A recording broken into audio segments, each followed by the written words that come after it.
This is Summer Todd's Mystery Show. We haven't been on here in a while.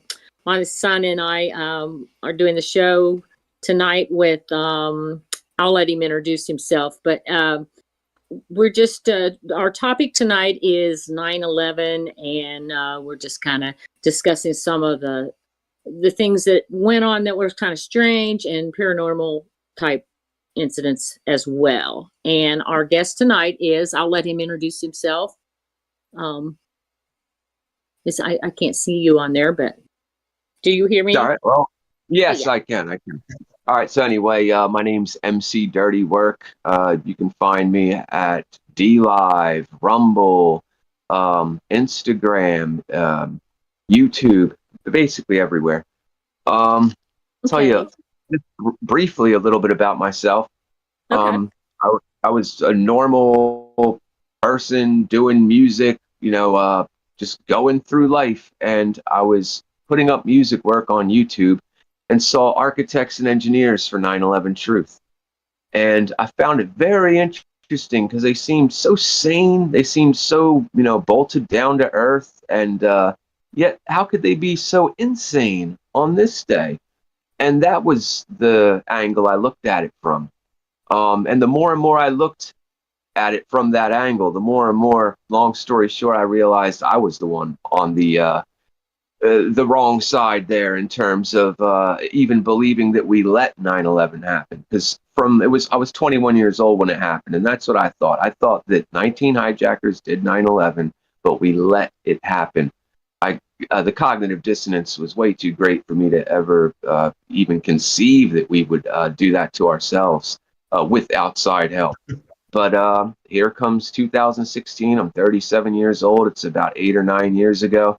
And I dove head deep into the research because obviously it's a little, serious, just a tad bit, So anyway, that's how I got into the research or whatever. And I've just kind of been finding out what else I've been lied to ever since.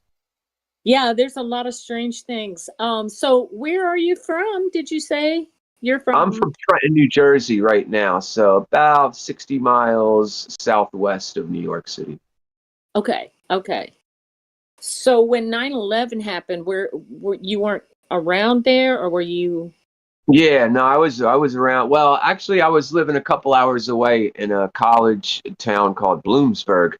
But I had, even from the very day obviously I'd worked in New York as a DJ from 1995 till it had happened. And I was still working there on and off doing other music projects. I was constantly in the city. But anyway, my gal at the time that I was with, her mother lived in Roselle Park in North Jersey. That's 11 miles outside of Manhattan. So that was just perfect to poke around because when 24/7 news came out, I was addicted to it. I was hooked. I loved 24-hour news. The only thing on my television was History Channel and MSNBC because, back then, Democrat just basically meant, all right, you don't like war. It's a totally different team today, Right. Anyway. So MSNBC for today's news and History Channel for yesterday's news. I mean, what did I know about Operation Mockingbird? But get into that later. So I said, man, I want to go down and look. I want to see. So it was on or about the 21st of September 2001, and her and I went to her mother's house for the weekend and visited and went into the city during the day. And asked questions, took photos with, back then you had the throwaway cameras, we didn't all have these in our pocket. I wish we did. I remember those. And just kind of asked around and asked questions. I saw hundreds of trucks removing debris that was going 24/7 round the clock. This is really crazy, but, and I beg my ex to try to find this photo. She cannot find it. I have a photo of one of those debris trucks that in orange construction paint, the kind that doesn't have the, you turn it upside down and spray on the ground with it. It said aircraft parts only. real quick, what do you think the chances are that little old me there for just a couple hours on the 21st, 2-3 weeks after the fact, would happen to see what had to be one of the only very few trucks that say aircraft parts only? This is just a theory. I don't have anything to base this on other than what the chances are of seeing that would have been. But I bet you they spray painted that on like every 100th truck or whatever, just to so people like me may have taken a photo, so they may have saw it and remembered or whatever. I mean, that's not too big of a deal.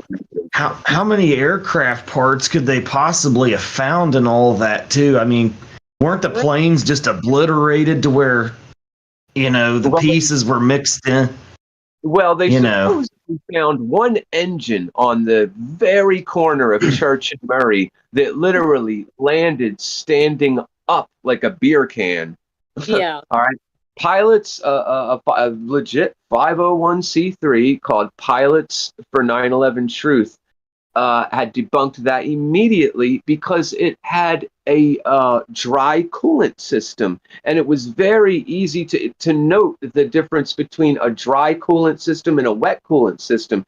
There was Boeing 757s and Boeing 767s used that day, and none of them had the coolant system that this jet engine had, and they pointed with the schematics, etc., showing you the differences that way. Because I mean, I don't fix an aircraft, but so even a regular person like me could understand, and it was very easy to understand. The FBI file footage even has the hand truck still in the footage that they probably wheeled it right in there with.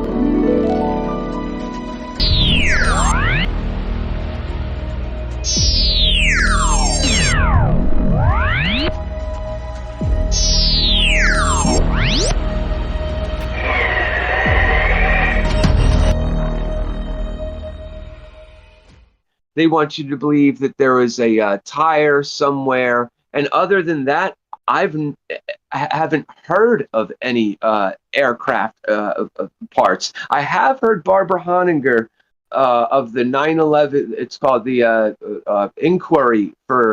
Lawyers Committee for 9/11 Inquiry. I've heard her say she literally knows people that got almost killed when parts of the plane were coming down, and she worked at the Department of Defense in the Pentagon, all the way from the Carter administration on through Reagan, all the way to the Bush administration. So I kind of got to believe her. But that's all I've ever heard in terms of the parts. Now, there is the plane that crashed in the field, though. They have that in the museum in Pennsylvania, right? I don't know about them having that, and that's very interesting to me. They said they had found 90 per. Well, first they had said that 95% of it was swallowed up into a mine. They said, well, this was a mine shaft, and where it hit, it actually. They said, but we've gotten 90% of the plane out of the hole. What I learned from Christopher Bolin and reading parts of his book, I'm ashamed. I should have the whole thing right here to show you, but I do not. He went to Shanksville and interviewed. There was a priest who owned a large plot of land next to where that 20-foot gash, whatever the heck that was that they showed us. And apparently, according to Christopher Bolin, that is where the actual debris field was. And this priest had owned it, and he asked the priest. He said, well, "Why did you, why did you not say anything? Why did you?"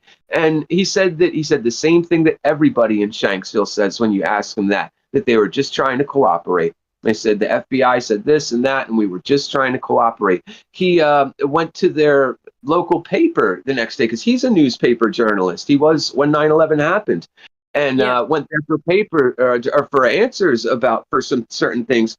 So they said, okay, sure, come in 9 o'clock tomorrow. He came in 9, and there was some upper brass military guy there. And he said, who are you? What are you doing here? He said, well, I've been sent here to talk to you and answer your questions. He said, okay, very good. It's like, what about the, and you can imagine, the guy just blackballed him the whole way. So, yeah. Well, and, I was reading a little bit about it last night, but I was getting kind of tired. But I saw some comments about people that were upset that part of the airplane or something was going to be in that, is it Shanksville Museum? And he didn't like that, but I didn't really research it further. So I assume there's some debris or something from that plane in that museum. Very interesting. But I'm sure, I couldn't say for 100% sure. I should have researched a little more today, but I didn't get time. But yeah, so there's something, but yeah.